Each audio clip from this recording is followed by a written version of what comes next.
ಏನಾಗಿದೆ ಅಂದ್ರೆ ಓಪನ್ ಆಗಿ ಹೇಳ್ಬೋದು, ಮುಂಚೆ ಏನಾಗ್ತಿತ್ತು, ಗವರ್ಮೆಂಟ್ಸು ದುಡ್ಡು ಕೊಟ್ಟು ವೋಟ್ ತಗೊಳ್ತಾ ಇದ್ರು. ಈಗ ಏನ್ ಮಾಡ್ತಾ ಇದಾರೆ, ದುಡ್ಡು ಕೊಡ್ತಾರೇನೋ ಗೊತ್ತಿಲ್ಲ, ನಾವು ಗ್ಯಾಸ್ ಕೊಟ್ಟಿದೀವಿ, ಅದು ಕೊಟ್ಟಿದೀವಿ, ಇದು ಕೊಟ್ಟಿದ್ದೀವಿ ಅಂತ ಹೇಳಿ ನಿಮಗೆ ನಿಮ್ಮ ಎಕನಾಮಿಕ್ ಸಿಚುವೇಶನ್ ಅನ್ನು ಇಂಪ್ರೂವ್ ಮಾಡಿದೀವಿ ಅಂತ ಹೇಳಿದ್ದಾರೆ. ಅದು ಒಂದು ಪರ್ಸೆಂಟೇಜ್ ಜನರಿಗೆ ಆಗಿದೆ. ಆದ್ರೆ ನೀವು ಹೇಳಿದಾಗೆ ಮೋಸ್ಟ್ ಪೀಪಲ್, ಅಟ್ಲೀಸ್ಟ್ ಒಂದು ಮೆಜಾರಿಟಿ ನಂಬರ್ ಇನ್ನೂ ಸ್ಟ್ರಗಲ್ ಆಗ್ತಾ ಇದಾರೆ. ನಮ್ಮ ರಾಜ್ಯ ಅಂತಲ್ಲ, ಎಂಟೈರ್ ಕಂಟ್ರಿ. ಏನಿಲ್ಲ ಸರ್, ಹೆಂಡತಿಗೆ 2,000 ರೂಪಾಯಿ ಕೊಟ್ಬಿಟ್ಟು ಗಂಡನ ಹತ್ರ 4,000 ರೂಪಾಯಿ ಇಸ್ಕೊಳ್ತಾ ಇದಾರೆ ಅಷ್ಟೇನೆ. ಸೊ ಅದು ಈಗ ಏನಾಗಿದೆ, ಫಸ್ಟ್ ಫ್ರೀ ಬೀಸ್ ಕೆಲವು ಸ್ಟೇಟ್ಸ್ ಅಲ್ಲಿ ಮಾತ್ರ ಆಗ್ತಾ ಇತ್ತು, ಕಾಂಗ್ರೆಸ್ ಅವ್ರು ಮಾತ್ರ ಮಾಡ್ತಿದ್ರು. ಮತ್ ನೋಡಿದ್ರು ಎಲ್ಲಿ ಫ್ರೀ ಬೀಸ್ ಕೊಡ್ತಾ ಇದಾರೆ ಅದು ಅಲ್ಲಿ ವೋಟ್ ಸಿಗ್ತಾ ಇದ್ದಾರೆ. ಈಗ ಫ್ರೀ ಬೀಸ್ ಎಲ್ಲಾ ಜಾಗ ಕೊಟ್ರು, ಅದು ಯಾರೇ ಇರ್ಲಿ, ಯಾವುದೇ ಪಾರ್ಟಿ ಫ್ರೀ ಬೀಸ್. ಭರಜಿ, ಮೊದಲು ಚುನಾವಣೆ ಬಂದಿದೆ ಅಂತಂದ್ರೆ ಕದ್ದು ಮುಚ್ಚಿ ಕೊಡೋರು. ಈಗ it is like offering you directly, right? ಸಂವಿಧಾನದಲ್ಲಿ you are offering bribe directly to the public, guarantee ಹೆಸರಲ್ಲಿ. ಸಂವಿಧಾನ ಮತ್ತು ಕಾನೂನು ಏನ್ ಹೇಳುತ್ತೆ ಅಂತ ಹೇಳಿದ್ರೆ, ಎಲೆಕ್ಷನ್ ಸಮಯದಲ್ಲಿ ನೀವು ಯಾವ್ದಾದ್ರು ಆಮಿಷಗಳನ್ನ ಒಡ್ಡಿದೆ ಹೋದಾದ್ರೆ ಅದು ಕ್ರಿಮಿನಲ್ ಆಕ್ಟಿವಿಟೀಸ್ ಅಂತ ಹೇಳುತ್ತೆ. ಬಟ್ ಇವರು ಅದನ್ನ ಯೋಜನೆ ಅಧಿಕೃತಗೊಳಿಸಿಕೊಂಡು ಹೋಗಿದ್ದಾರೆ. ಅಂದ್ರೆ ಯಾವ್ದೋ ಯೋಜನೆ ರೂಪದಲ್ಲಿ ಲಂಚ್ ಅನ್ನು ಕನ್ವರ್ಟ್ ಮಾಡಿದಾರೆ ಅಷ್ಟೇ. ಕೇಳಿದ್ರೆ ನಾವು ಯೋಜನೆ ಗೊತ್ತಾ, ಲಂಚ ಅಲ್ಲ, ದೇಣಿಗೆ ರೀತಿ ಇಲ್ಲ, ಅಷ್ಟೇ ಅಷ್ಟೇ. ಸೊ ಜನ ಅರ್ಥ ಮಾಡ್ಕೊಳ್ಬೇಕು, ಯಾರೋ ಒಬ್ರು ಫ್ರೀ ಕೊಡ್ತಾರೆ ಅಂದ ತಕ್ಷಣ ಸಾಧ್ಯತೆ ಇದೆಯಾ? ಫ್ರೀ ಒಂದ್ ಅರ್ಥ ಮಾಡ್ಕೋಬೇಕು, ಯಾವ್ದು ಫ್ರೀ ಅಲ್ಲ. ನಾವು ಯಾವಾಗ್ಲೂ ಹೇಳ್ತಾ ಇರ್ತೀವಿ, ಒಂದು ಹಣ ಮರಿ ಹಾಕ್ಬೇಕು, ಡಬಲ್ ಆಗಬೇಕು ಅಂತ ಹೇಳಿದ್ರೆ ಹಣ ಮರಿ ಹಾಕ್ಬೇಕು, ಇಲ್ಲ ಅದು ಜೆರಾಕ್ಸ್ ನಡಿಬೇಕು, ಅವು ಎರಡೂ ಆಗುದಿಲ್ಲ ಅಂತ ಹೇಳಿದ್ದೆ ಹೋದರೆ ಮತ್ತೆ ಅದು ಡಬಲ್ ಆಗುದಿಲ್ಲ, ಅದು ದುಡಿಬೇಕಷ್ಟೇ. ಪ್ರತಿ ಈಗ ಟೋಲೆ ತಗೊಂಡ್ರೆ ಕಾರ್ದು 5 ರೂಪಾಯಿಂದ 10 ರೂಪಾಯಿ ಜಾಸ್ತಿ ಮಾಡಿದಾರೆ. ಅದು ಕಾರಲ್ಲೂ 2 ತರ, ಒಂದು ಈ normal car passenger white board card, ಎಲ್ಲ ಬೋರ್ಡಿಗೆ ಜಾಸ್ತಿ ಮಾಡಿದ್ದಾರೆ, ಮತ್ತೆ ಜಾಸ್ತಿ ಮಾಡಿದ್ದಾರೆ ಎಲ್ಲ ಬೋರ್ಡ್. ಪಾಪ ನೋಡಿ, ಅದು ನೀವು ಕಾರ್ ಹೇಳಿದ ತಕ್ಷಣ ನೆನಪಾಯ್ತು. ಮೊನ್ನೆ ನಾನು ಎಮರ್ಜೆನ್ಸಿ ನಮ್ಮ ಡ್ರೈವರ್ ಯಾರು ಇಲ್ಲ ಅಂತ ಒಂಚೂರು ಗಾಡಿ ತಗೊಂಡು ಹೋದೆ. ನಾನು ಬೇರೆ ಒಂದು ಗಾಡಿಯಲ್ಲಿ ಹೋದಾಗ ಎಷ್ಟು ಬಾಡಿಗೆ ಆಯ್ತು ಕೇಳಿದೆ. ಸಾಮಾನ್ಯ ಸಂಜೆ 6 ಗಂಟೆ, ಅಣ್ಣ ಒಂದು ಓಡಿಸಿದ್ದೀನಿ ಅಣ್ಣ, ಎಷ್ಟಾಯ್ತಪ್ಪ ಅಂತ ಹೇಳಿದ್ರೆ 300 ಅಣ್ಣ. ಈ ಓಲೋ ಉಬರ್ ಬರ್ತದೆ, ಹಿಂಗೆ ಬಂದ ತಕ್ಷಣ ಹಿಂಗೆ ಒತ್ಬಿಡ್ಬೇಕು, ಅದು ಎಷ್ಟು ಏನೋ ನೋಡಂಗಿಲ್ಲ, ಹಿಂಗೆ ಒತ್ಬಿಡ್ಬೇಕು, ಸ್ವಲ್ಪ ಹೊತ್ಬಿಟ್ರೆ ಬೇರೆಯವ್ರಿಗೆ ಹೋಗುತ್ತೆ. ಯಾವ ರೀತಿ ಆಟ ಆಡಿಸ್ತಾ ಇದ್ದಾರೆ ಅಂದ್ರೆ, ಎಷ್ಟು ಪರಿಸ್ಥಿತಿ ಇದೆ ಅಂತಂದ್ರೆ, ಈ ಹೋಟೆಲ್ಗಳು ಈ ತರ ಬಾಗ್ಲ ಹಾಕೊಂಡ್ಬಿಟ್ರೆ ಗಿಗ್ ವರ್ಕರ್ಸ್ ಅಂತ ನಾವ್ ಏನ್ ಹೇಳ್ತೀವಲ್ಲ, ಸ್ವಿಗ್ಗಿ ಝೊಮ್ಯಾಟೊ ಡೆಲಿವರಿ ಮಾಡೋರು, ಪಾಪ ಅವರೆಲ್ಲ ಕಾಲೇಜ್ ಹುಡುಗರು ಓದ್ಕೊಂಡು ದಿನಕ್ಕೊಂದು 300, 400, 500 ರೂಪಾಯಿ ಸಂಪಾದನೆ ಮಾಡೋರು ಇರ್ತಾರೆ. ಅವ್ರ ಕಥೆ ಏನಾಗಬೇಕು? ನಮ್ಮ ಹೋಟೆಲ್ ಅಲ್ಲಿ ಕಾರ್ಮಿಕರು ಇದಾರಲ್ಲ ಮೇಡಮ್, ಅವರು ಬೇರೆ ಎಲ್ಲಿಗೂ, ಈ ಹೋಟೆಲ್ ಅಲ್ಲಿರುವ ಕಾರ್ಮಿಕರು ಬೇರೆ ಕೆಲಸಗಳಿಂದ ಅವ್ರಿಗೆ ಗೊತ್ತಿರೋದಿಲ್ಲ.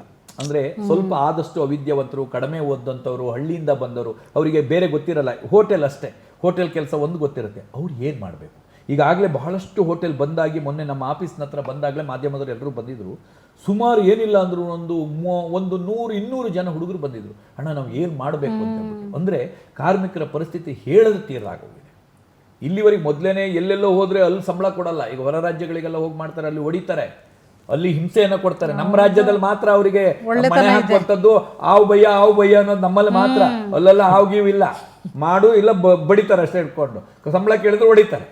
ಈ ಪರಿಸ್ಥಿತಿ ಅಲ್ಲಿದೆ. ನಮ್ಮಲ್ಲಿ ಮಾತ್ರ ಉದಾರ ಮನಸ್ಸುಗಳು, ನಾವೆಲ್ಲ ಬಹಳ ಒಳ್ಳೆ ಜನ, ನಮ್ಮೇಲೆ ನೀವು ಚಪ್ಪಡಿ ಕಲ್ಲು ಹಾಕಿದ್ರು ನಾವು ಒಳ್ಳೆ ಜನ. ಏನ್ ಗೊತ್ತಾ ರವಿಶೆಟ್ಟಿ ಅವರೇ, ನಿಜವಾಗ್ಲೂ ಇದನ್ನ ಅಂದ್ರೆ ನಮ್ಮ ರಾಜ್ಯ, ನಮ್ಮ ದೇಶದ ಜನರ ಪರಿಸ್ಥಿತಿಗಳನ್ನ ಈ ರೀತಿ ಕುತ್ಕೊಂಡು ಒಂದು ಡಿಬೇಟ್ ಮಾಡ್ಬೇಕಲ್ಲ ಅನ್ನೋದು ಬಹಳ ನೋವಾಗತ್ತೆ ಮನಸ್ಸಿಗೆ. ಯಾಕೆಂದ್ರೆ ಇವತ್ತು ಬಡತನ, ಯಾರು ಬಡವರಿಲ್ಲ, ನಮ್ಮ ಸರ್ಕಾರ 6,000 ರೂಪಾಯಿ ಒಬ್ರು ಮನೆ ಕೊಟ್ಟಿದೆ ಅಂತ ಹೇಳ್ಕೊತಾರಲ್ಲ, ನಿಜವಾಗ್ಲೂ ಎಷ್ಟೋ ಜನರ ಆರ್ಥಿಕ ಪರಿಸ್ಥಿತಿ, ಇವತ್ತು ಮನೆ ಪರಿಸ್ಥಿತಿ ಎಷ್ಟು ಅಧ್ವಾನ ಎದ್ದು ಹೋಗಿದೆ ಅಂದ್ರೆ, ಇವತ್ತಿಗೂ ಹೇಳ್ತೀನಿ, ಒಂದು ಹೊತ್ತು ಊಟಕ್ಕೆ ಕಷ್ಟಪಡ್ತಿರೋ ಎಷ್ಟೋ ಕುಟುಂಬಗಳಿದೆ. ಎಷ್ಟೋ ನಾವು ಇಡೀ ರಾಜ್ಯದೆಲ್ಲ ಎಲ್ಲ ಹೆಣ್ಮಕ್ಳಿಗೂ ಫ್ರೀ ಬಸ್ ಕೊಟ್ಬಿಟ್ಟಿದೀವಿ, ಎಲ್ಲರೂ ಓಡಾಡ್ತಿದ್ದಾರೆ ಅಂತ ಹೇಳ್ತಾರಲ್ಲ, ಎಷ್ಟೋ ಜನ ಹೆಣ್ಮಕ್ಳು ಇವತ್ತು ಬದುಕು ಕಟ್ಕೊಳಕ್ಕೆ ಒದ್ದಾಡ್ತಿದ್ದಾರೆ ಲಿಟ್ರಲಿ. ನಾನು ಹೇಳ್ತೀನಿ, ಅಲ್ಲ ಇಲ್ಲಿ ಕೊಡ್ತಾ ಇದ್ದಾರೆ ಮೇಡಮ್, ಫ್ರೀ ಬಸ್ ಕೊಟ್ಟಿದ್ದಾರೆ, ಅದು ಏನಕ್ಕೆ ಇಲ್ಲೆಲ್ಲ ಕೊಟ್ಟಿದ್ದಾರೆ. ಓಕೆ, ಇಲ್ಲೂ ಕೆಲವರು ಬಡವರಿದ್ದಾರೆ, ನಿಜವಾದ ಹಳ್ಳಿ ಜಾಗದಲ್ಲಿ ಬಡವರಿದ್ದಾರೆ, ಬಸ್ ಇಲ್ಲ, ಏನ್ ಪ್ರಯೋಜನ? ಬಸ್ಸೇ ಇಲ್ಲ. 2,000 ರೂಪಾಯಿ ಕೊಡ್ತೀನಿ ಅಂತ ಹೇಳ್ತಾರೆ, ಯಾವತ್ತೋ ಒಂದಿನ ಹಾಕ್ತಾರೆ, ಇಲ್ಲ ಅದನ್ನ ತಗೋಬೇಕು. ದುಡ್ಡನ್ನ ಫ್ರೀ ಬಿ ಆಗಿ ಕೊಡದೆ ನೀವು ಹೊಸ ರೂಟ್, ಬಸ್ ಅನ್ನ ಹೊಸ ರೂಟಿಗೆ ಹಾಕಿದ್ರೆ ಅದು ಮೋರ್ ಯೂಸ್ಫುಲ್. ಅದು ಯಾರಿಗೆ ಅದು ಯೂಸ್ಫುಲ್, ಅದಕ್ಕೆ ಅವ್ರಿಗೆ ಯೂಸ್ಫುಲ್ ಆಗ್ತಿತ್ತು. ಸಿಟಿ ಅವರಿಗೆ ಹೇಗೋ ಅಡ್ಜಸ್ಟ್ ಮಾಡ್ಕೊಂಡು ಹೋಗ್ತಾರೆ, ಸಣ್ಣ ಊರವರಿಗೆ ಕಷ್ಟ ಆಗುತ್ತೆ. ಅವ್ರಿಗೊಂದು ಅಟ್ಲೀಸ್ಟ್ ದಿನಕ್ಕೊಂದ್ 2 ಬಸ್, ದಿನಕ್ಕೊಂದ್ 3 ಬಸ್ ಮಾಡಿದ್ರು ಇದೇ ದುಡ್ಡು, ನಮಗ್ ಕೊಡೋ ದುಡ್ಡೇ ಅಲ್ಲಿ ಹಾಕ್ಬೋದಿತ್ತು. ಯಾರಿಗೆ ಬೇಡ ಅವರಿಗೆ ಫ್ರೀ ಬಿ ಬರ್ತಾ ಇದೆ, ಯಾರಿಗೆ ಬೇಕು ಅವರಿಗೆ ಯಾವ್ದು.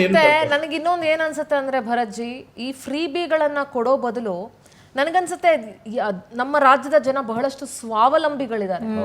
ಯಾರು ಉಚಿತವಾಗಿ ಕೊಡಿ ಸ್ವಾಭಿಮಾನ ಮಾರ್ಕಂಡ್ ನಾವ್ ಇಸ್ಕೊಳ್ತೀವಿ ಅನ್ನೋಂತ ಮನಸ್ಥಿತಿಯವರು ಇದಾರೆ ಅಂತ ನಾನಂತೂ ಭಾವಿಸಿಲ್ಲ. ಬಹಳಷ್ಟು ಬೆರಳೆಣಿಕೆಯಷ್ಟು ಜನ ಅಂತಾನೆ ಇಟ್ಕೊಳ್ಳಿ. ಬಹಳಷ್ಟು ಜನ ಸ್ವಾವಲಂಬಿಗಳಿದ್ದಾರೆ. ನೀವು ಇದು ಯಾವ ಫ್ರೀ ಬೀಸು ಬೇಡಪ್ಪ ನಮ್ಗೆ.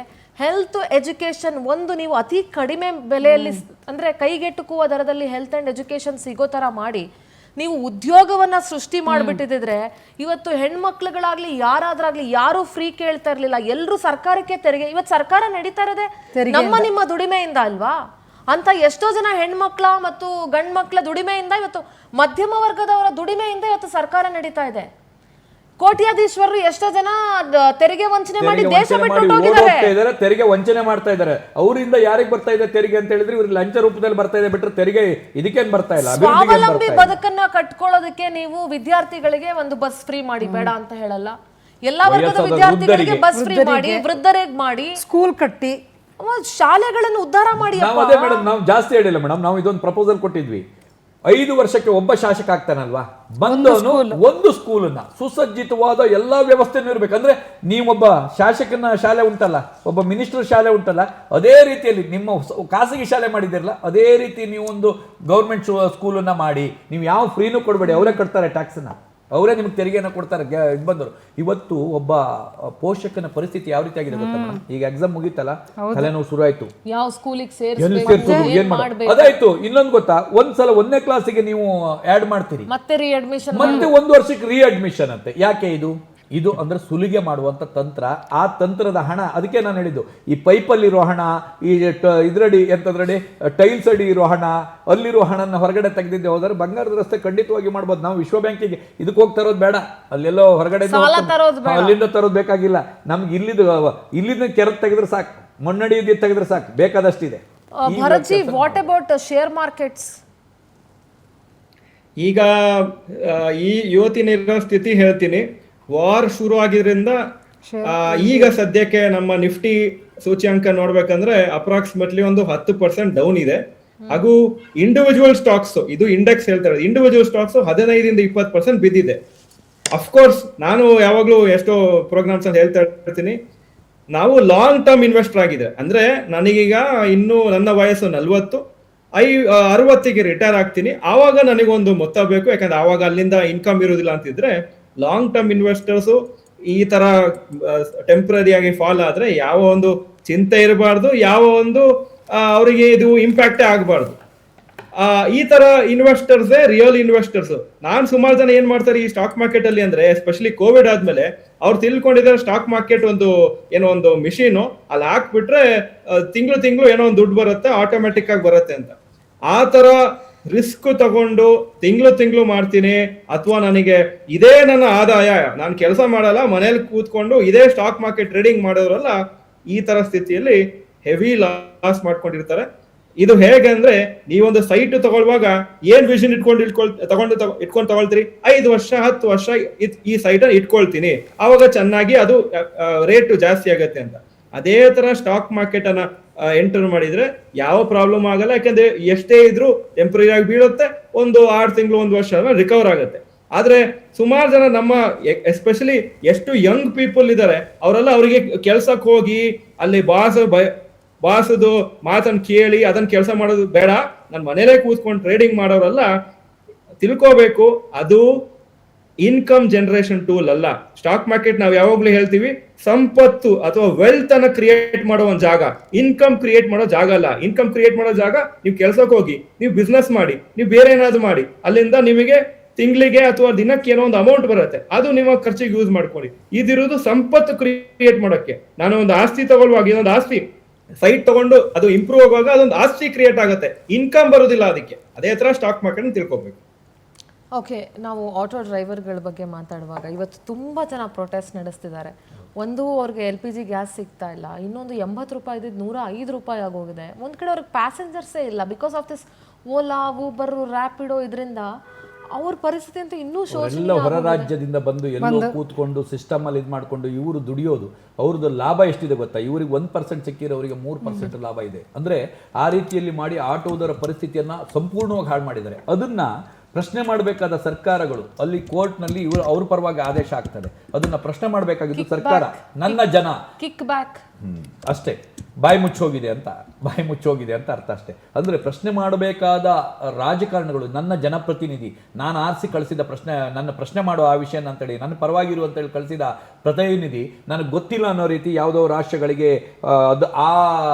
ಇದಕ್ಕೆ ಹೋಗ್ತಾ ಇದ್ದೀನಿ, ಸರ್ವೆ ಮಾಡ್ಲಿಕ್ಕೆ ಹೋಗ್ತಾ ಇದ್ದೀನಿ, ಅದನ್ನ ಅಧ್ಯಯನ ಮಾಡ್ಲಿಕ್ಕೆ ಹೋಗ್ತಾ ಇದ್ದೀನಿ. ಇಲ್ಲಿ ಬಿದ್ದಿದ್ದೆ ಬೇಕಾದಷ್ಟಿದೆ, ಅಧ್ಯಯನ ಮಾಡಿ ಸರಿಪಡಿಸಬೇಕಾಗಿದೆ ಬಹಳಷ್ಟು ಇದೆ. ಅದನ್ನೆಲ್ಲ ಹೊರತುಪಡಿಸಿ ಸರ್ಕಾರದ ಹಣನಲ್ಲೂ ಕೂಡ ದುಂದು ವೆಚ್ಚ ಮಾಡಿ ಹೊರ ದೇಶಗಳಿಗೆ ಹೋಗಿ ಕೂತ್ಕೊಂಡಿದ್ದಾನೆ. ಇವತ್ತು ಆಟೋದನ ಪರಿಸ್ಥಿತಿ ಹೇಳುತ್ತಿರಂಗಿಲ್ಲ, ಒಂದು ಟ್ಯಾಕ್ಸಿಯವ್ರ ಪರಿಸ್ಥಿತಿ ಹೇಳುತ್ತಿರಂಗಿಲ್ಲ, ಲಾರಿಯವ್ರ ಪರಿಸ್ಥಿತಿ ಹೇಳೋಂಗಿಲ್ಲ. ಲಾರಿಯವ್ರು ಒಂದು ಸಿಟಿಗೆ ಎಂಟ್ರಿ ಕೊಡ್ಬೇಕಂದ್ರೆ ಇಷ್ಟೊತ್ತದು ಟ್ರಾಫಿಕ್ ರೂಲ್ಸ್ ಪ್ರಕಾರ ಓಕೆ, ಆದ್ರೆ ಅವನ್ನ ಹಿಡಿಯೋದು ಎಲ್ಲಿ ಅಂತ ಹೇಳಿದ್ರೆ ಎಲ್ಲೆಲ್ಲಿ ಕೈ ಕಾಣ್ತದೋ, ಕಾಕಿ ಕಲರ್ ಕಾಣುತ್ತೋ, ಎಲ್ಲಿ ಬಿಳಿ ಕಲರ್ ಕಾಣುತ್ತೋ ಅಲ್ಲಿ ಹಿಂಗ್ ನಿಲ್ಸೋಂಗಿಲ್ಲ, ಅಲ್ಲೆಲ್ಲ ಲಂಚವನ್ನ ಕೊಟ್ಟು ಬರಬೇಕು. ಇವತ್ತು ನನಗೆ ಒಂದು ಯೋಚನೆ ಬರ್ತಾ ಇದೆ, ಐ ಡೋಂಟ್ ನೋ ಭರತ್ ಅವರೇ, ರವಿಶೆಟ್ಟಿ ಅವರೇ, ನನಗೆ ಇದು ಎಷ್ಟು ಕರೆಕ್ಟು ಅಂತ ನನಗೆ ಅರ್ಥ, ಒಂದು ಆಲೋಚನೆ ಅಷ್ಟೇ, ಐ ವಿಲ್ ಜಸ್ಟ್ ಎಕ್ಸ್ಪ್ರೆಸ್. ಸಹಜವಾಗಿ ಎಲೆಕ್ಷನ್ ಅಂತ ಬಂದಾಗ ಒಂದು ಕ್ಷೇತ್ರದ MLA ಕ್ಯಾಂಡಿಡೇಟ್ ಏನ್ ಮಾಡ್ತಾನೆ, ಆ ಕ್ಷೇತ್ರದ ಸಮುದಾಯವಾರು ಮುಖಂಡರ ಜೊತೆ ಸಭೆ ನಡೆಸ್ತಾರೆ, ಹೌದಾ ಅಲ್ವಾ? ಹೌದು. ಆ ಕ್ಷೇತ್ರದ ಸಮುದಾಯಗಳ ಮುಖಂಡರುಗಳ ಜೊತೆ ಸಭೆ ನಡೆಸ್ತಾರೆ. ನೋಡಪ್ಪ, ನಿಮ್ಮ ಕಡೆಯವ್ರನ್ನ ಎಲ್ಲ ಹೇಳಿ ನನಗೆ ಓಟ್ ಹಾಕ್ಸಿ, ನಾನು ಅದು ಮಾಡ್ತೀನಿ ಇದು ಮಾಡ್ತೀನಿ ಅಂತ ಎಲ್ಲ ಹೇಳುವಾಗ ಆ ಕ್ಷೇತ್ರದ ಪ್ರತಿಯೊಬ್ಬ ಮತದಾರನ ಮನೆಗೆ ತಿರುಗಿ ಭಿಕ್ಷೆ ಬೇಡಿ ಓಟ್ ಹಾಕ್ಸ್ಕೊಂಡು ಗೆದ್ಕೊಂಡು ಮಾಡ್ಕೊಂಡು ಬರೋರು. ಫಾರ್ ಎಕ್ಸಾಂಪಲ್, ಈಗ ಒಂದು ಕ್ಷೇತ್ರ ತಗೊಳ್ಳೋಣ, ಯಾವುದೋ ಒಂದು ಬ್ಯಾಟ್ರಾಯನ್ಪುರ ಕ್ಷೇತ್ರ ಅಂತ ತಗೊಳ್ಳೋಣ. ಆ ಕ್ಷೇತ್ರದ ವ್ಯಾಪ್ತಿಯಲ್ಲಿ ಎಷ್ಟು ಆಟೋಗಳು ಬರ್ತವೆ, ಎಷ್ಟು ಆಟೋ ಡ್ರೈವರ್ಗಳು ಬರ್ತಾರೆ. ಸೊ ಯಾಕೆ ಈ ಗ್ಯಾಸ್ ಏಜೆನ್ಸಿಗಳಿಂದ ಈಗ ಮೋಸ ಆಗ್ತಿದೆ ಅಂತ ಗೊತ್ತಾಯ್ತಲ್ಲ, ಕಾಳಸಂತೆಯಲ್ಲಿ ಮಾರಾಟ ಮಾಡ್ತಿದ್ದಾರೆ ಅನ್ನೋದು ಇಟ್ ಇಸ್ ಕನ್ಫರ್ಮ್ಡ್ ಅಲ್ವಾ ಭರತ್ಜಿ, ರವಿಶೆಟ್ಟಿ ಅವರೇ? ಸೊ ಹೀಗಾದ್ಮೇಲೆ ಯಾಕೆ ಆ ಕ್ಷೇತ್ರದ ಪರ್ಟಿಕ್ಯುಲರ್ MLA ಅವನ ಕ್ಷೇತ್ರಕ್ಕೆ ಬರುವಂತ ಗ್ಯಾಸ್ ಏಜೆನ್ಸಿಗಳ ಅವರ ಕಂಟ್ರೋಲ್ ಅನ್ನ ಇಟ್ಕೊಂಡು ಮಾತಾಡ್ಕೊಂಡು, why can't he handle it in a proper way? Auto drivers ಗಾಗ್ಲಿ ಪ್ರತಿಯೊಬ್ಬರಿಗೂ why can't MLA can take initiative in this? ಅದು ಅವ್ರು ಕಾಂಟ್ಯಾಕ್ಟ್ ಇಟ್ಕೊಂಡಿರ್ತಾರೆ ಗ್ಯಾಸ್ನವರಿಗೆಲ್ಲ. ಗ್ಯಾಸ್ ಅಲ್ಲ, ಕಾಂಟ್ಯಾಕ್ಟ್ ಇಟ್ಕೊಳ್ಳೋದು ಬೇರೆ, Y can't he take initiative? ಅಲ್ಲ, ಗ್ಯಾಸ್ ಕಾಂಟ್ಯಾಕ್ಟ್ ಇಟ್ಟಿರ್ತಾರೆ, ಎಲ್ಲರದು ಕಾಂಟ್ಯಾಕ್ಟ್ ಇರ್ತಾರೆ, ನನಗೆ ಇಷ್ಟು % ಬಂದ್ಬಿಡ್ಬೇಕಪ್ಪ ಅಂತ ಹೇಳಲಿಕ್ಕೆ, ಬೇರೆ ಯಾವ್ದಕ್ಕೂ ಮಾಡಲ್ಲ. ಆ ಕೆಲಸ ಎಲ್ಲ ಮಾಡಿದ್ರೆ ನೀವು ರಾಮರಾಜ್ಯ ಅಂತ ಹೇಳಿದ್ರೆ ಪಟ್ಟ ಆಗ್ತಾ ಇತ್ತು. ಪ್ರಾಬ್ಲಮ್ ಏನಂದ್ರೆ ಈ ಟೈಮ್ ನಲ್ಲಿ ನೋಡಪ್ಪ ಎಷ್ಟು ಗ್ಯಾಸ್ ಬಂದಿದೆ, 1 ಲೋಡ್ ಬಂದಿದೆ ಅಲ್ವಾ, ಏನು ನನ್ನವ್ರು ಇದ್ದಾರೆ, ನನಗೆ ಇಷ್ಟ ಹಾಕ್ಬಿಡು, ನನ್ನ ಹೋಟ್ಲ್ ಇಷ್ಟಿದೆ ಹಾಕ್ಬಿಡು, ಮತ್ತೆ ಸಂಜೆ ಬಂದೋಗಪ್ಪ ಒಂಚೂರು ಮಾತಾಡೋದಿದೆ ಬಂದೋಗು, ಇದಕ್ಕಿದೆ ಕಾಂಟ್ಯಾಕ್ಟ್. ನೀನು ಆಟೋದನಿಗೆ ಕೊಡಲ್ಲ. ಆಟೋದನ್ನು ನೋಡ್ರಿ, ನಮ್ಮ ಸಾಮಾನ್ಯ ಜನ, ಸಣ್ಣ ಜನ ಮತ್ತು ಮಧ್ಯಮ ವರ್ಗ ಮತ್ತು ಕೆಳವರ್ಗದ ಜನರು ಏನಿದ್ದಾರೆ ಅಂತ ಹೇಳಿದ್ರೆ ಅವರು ಬಹಳ ನಿಯತ್ತಿನ ಜನ. ಓಟ್ ಹಾಕ್ಬೇಕಷ್ಟೇ. ಅಯ್ಯೋ ಓಟ್ ಹಾಕಿಲ್ಲ ಅಂದ್ರೆ ನಾವು ನಮ್ಮ ಇದಕ್ಕೆ ದ್ರೋಹ ಇವತ್ತು ನೀವು ಕೇಳಿ, ಬಡ ಕುಟುಂಬದ ಇವ್ರನ್ನ ಕೇಳಿ, ಓಟ್ ಹಾಕಿದ್ರೆ ಇವತ್ತು ಹಾಕ್ತಿದ್, ಇಲ್ಲ ನಾನು ಇವತ್ತು ಓಟ್ ಹಾಕ್ಬೇಕು, ಅದು ಹಾಕಿಲ್ಲ ಅಂದ್ರೆ ನಾವು ದ್ರೋಹ ಮಾಡ್ದಂಗೆ, ನಮ್ಮ ದೇಶಕ್ಕೆ ದ್ರೋಹ ಮಾಡ್ದಂಗೆ. ಇವತ್ತು ದೊಡ್ಡವನ್ ಎಲ್ಲಿರ್ತಾನೆ ಗೊತ್ತಾ? ಫಾರಿನಲ್ಲಿ ಇರ್ತಾನೆ. ಎಲೆಕ್ಷನ್ ದಿನ ಅವನೇನು ಒಂದಿಷ್ಟು ಫಂಡ್ ಮಾಡ್ಬಿಟ್ಟು ಅಲ್ಲಿರ್ತಾನೆ. ನಿಜವಾದ ವೋಟಿಂಗ್ ಆಗ್ತಾ ಇರೋದು ಮಧ್ಯಮ ವರ್ಗದ ಮತ್ತು ಕೆಳವರ್ಗದಿಂದ ಆಗ್ತಾ ಇರೋದು ನಿಜವಾದ ವೋಟಿಂಗ್. ಆದ್ರೆ ಅವ್ರಿಗೆ ಗೊತ್ತಿದೆ, ಇವ್ರು ಹಾಕ್ತಾರೆ. ಮತ್ತೆ ನಮ್ಮ ಜನಗಳಲ್ಲಿ ಒಂದು ಲಾಸ್ಟ್ ಎಲೆಕ್ಷನ್ ಟೈಮಿಗೆ ಬಂದ್ಕೊಂಡು ಹಿಂಗೆ ಹೆಗಲ ಮೇಲೆ ಕೈ ಹಾಕ್ಬಿಟ್ರೆ ಸಾಕು, ಮುಗಿದೋಯ್ತು ಕತೆ. ಮತ್ತೆ ಇತ್ತೀಚಿನ ಬೆಳವಣಿಗೆ, ಇವ್ರು ನಮ್ಮ ಜನಗಳು ಎಷ್ಟು ಮುಗ್ದಿರೋ, ದಡ್ರೋ, ಮೂರ್ಖರೋ, ಮುಟ್ಟಾಡ್ರೋ ನನಗೆ ಗೊತ್ತಾಗಲ್ಲ. ಬಟ್ ಅದೆಲ್ಲ ಹೇಳ್ಬಾರ್ದು ನಾನು, ಅದು ಗೊತ್ತಾಗಲ್ಲ ನನಗೆ. ಆ ಎಲೆಕ್ಷನ್ ದಿನ ಅವನು, ಈಗ ಮೊನ್ನೆ ಒಂದು ಎಲೆಕ್ಷನ್ ಅಲ್ಲಿ ಗಿಮಿಕ್ ನೋಡಿದೆ ನಾನು, ಈಗ ಉಪಚುನಾವಣೆಯಲ್ಲಿ ಎಲೆಕ್ಷನ್ ದಿನ ಅವನು ಚಪ್ಪಲಿ ಹಾಕಿದ್ರೆ ಹಂಗೆ ಓಡಾಡ್ತಾ ಇದ್ದ. ಬೇರೆ ಟೈಮ್ನಲ್ಲಿ ಅದೆಷ್ಟೋ ಲಕ್ಷಗಟ್ಟಲೆ ಶೂ ಹಾಕ್ತಾರೆ, ಎಲೆಕ್ಷನ್ ದಿನ ಅವ್ನು ಚಪ್ಪಲಿ ಹಾಕ್ತಾ ಬಂದಿದ್ದಾನೆ. ಅದನ್ನ ಪ್ರಶ್ನೆ ಮಾಡ್ತಾ ಇದ್ದಾರೆ ಇವರು. ಏನ್ ಗೊತ್ತಾ, ಚಪ್ಪಲಿ ಹಾಕದೆ ನಡ್ಕೊಂಡ್ ಬಂದಿದ್ರು, ಚಪ್ಪಲಿ ಅಯ್ಯಪ್ಪ ದೇವ್ರಿಗೆ ಏನು ಚಪ್ಪಲಿ ತಗೊಳಕ್ ದುಡ್ಡೇ ಇಲ್ಲ ಇವತ್ತು. ಎಸ್ ಪುಷ್ಪ ಅವರೇ, ನಿಮ್ ಲಾಸ್ಟ್ ಒಂದೆರಡು ಮಾತು ಕಡೆದಾಗಿ ಏನ್ ಹೇಳ್ತೀರಿ? ಏನ್ ಹೇಳ್ತೀರಿ ಲಾಸ್ಟ್ ರಿಯಾಕ್ಷನ್ ಒಂದು? ಅದೇ ಮೇಡಮ್, ನಮ್ಮ ಈ ಗೃಹಿಣಿಯರಿಗೆ ಈ ಹೊರೆಯಿಂದ ತುಂಬಾ ಕಷ್ಟ ಆಗ್ತಾ ಇದೆ.